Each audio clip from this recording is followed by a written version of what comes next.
Drone का इस्तेमाल अब दवाइयों के साथ साथ वैक्सीन की डिलीवरी के लिए भी होगा। बेंगलुरु में इसका ट्रायल चल रहा है।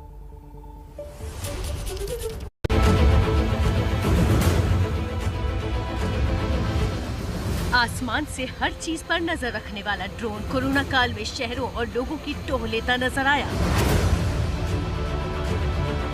अब ये ड्रोन बन गया है उड़न खटोला।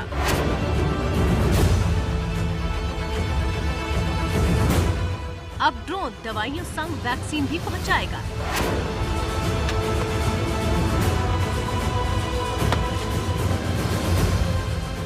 और सरहद पर दुश्मन को सबक भी सिखाएगा। देश के अंदर कोरोना महामारी से चल रही जंग में सबसे बड़ा हथियार है वैक्सीन, जो अब ड्रोन डिलीवर करेगा। और देश की सरहद पर बाहर से होने वाले हमले के लिए भी दुश्मन को जवाब देने के लिए ड्रोन बनेगा बड़ा हथियार।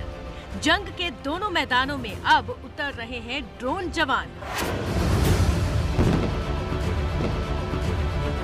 जी हाँ, भारत के पहले BVLOS यानी beyond visual line of site medical drone का ट्रायल बेंगलुरु से करीब 90 किलोमीटर दूर गौरीबिदनूर में किया जा रहा है। दवाओं की डिलीवरी के लिए इस ड्रोन को तैयार किया है बेंगलुरु की company throttle air space system TAS ने।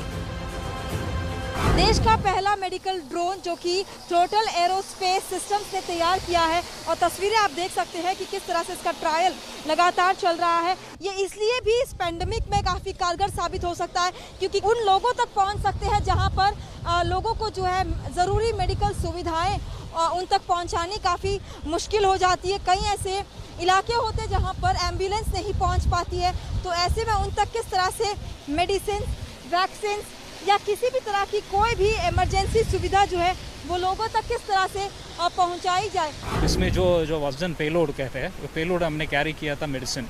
अब रास्ते में देखा तो कम से कम वो 25 मिनट्स का दूरी था, लेकिन ड्रोन का आज 1 वे ट्रैवल 7 मिनट्स में ख़त्म हुआ था। इस तरह से ये पेलोड जो है वो इस ड्रोन में कुछ इस तरह से रखा जाता है और इसके बाद इसके उड़ान की पूरी तैयारियां जो है वो की जाती है। आपको बता दें कि करीब 15 किलोमीटर का डिस्टेंस ये तय कर सकता है और लोगों तक ज़रूरी सामान जो है, मेडिकल इमरजेंसी जो है वो पहुंचा सकता है। We have 2 drones. One is a Medcopter X4, which can carry maximum payload of 1 kg and fly for a distance up to 20 km.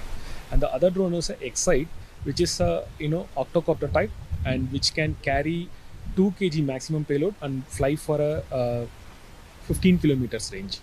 1 महीने का टाइम है और हमारा इकट्ठा 100 आवर्स का एक्सपेरिमेंट तो करना है और उसके बाद वो जो डेटा कलेक्ट करके DGCA और एयरपोर्ट अथॉरिटी जो स्टेक होल्डर्स है उसको हम देंगे।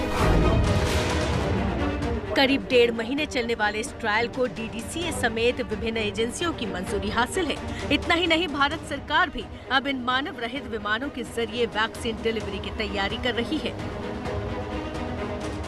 वैक्सीन डिलीवरी की जो बात की जा रही है, क्या ये केवल आइडिया है या इसकी फीजिबिलिटी है? पुनीत जी, वैक्सीन की जो डिलीवरी है इसका मॉडल पहले अफ्रीका में प्रूव हो चुका है। अफ्रीका में एक छोटा सा जगह है रवांडा करके, जहाँ पे एक कंपनी है जिपलाइन, जिन्होंने ये मॉडल प्रूव कर रखा है। और हमारे देश में HLL लाइफ केयर करके गवर्नमेंट की सब्सिडी है, जो अभी रिसेंटली उन्होंने एक एक्सप्रेशन ऑफ इंटरेस्ट निकाला है ऑन बिहाफ ऑफ ICMR, जो है Indian institute of medical research.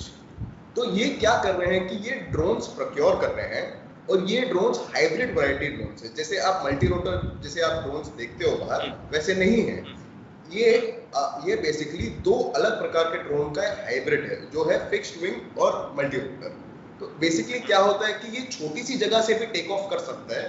Basically इसका क्या पर्पस है कि छोटी सी जगह से भी ये टेक ऑफ करके पेलोड उठा सकते हैं। लेट्स से 4 किलो का पेलोड उठा सकते हैं जो वैक्सीन्स हैं, दूसरी जगह जाके लैंड करके कोई रिकवर कर सकता है उसको, और ये ड्रोन वापस ऑटोमेटिकली वापस अपने होम पॉइंट पे आ जाएगा।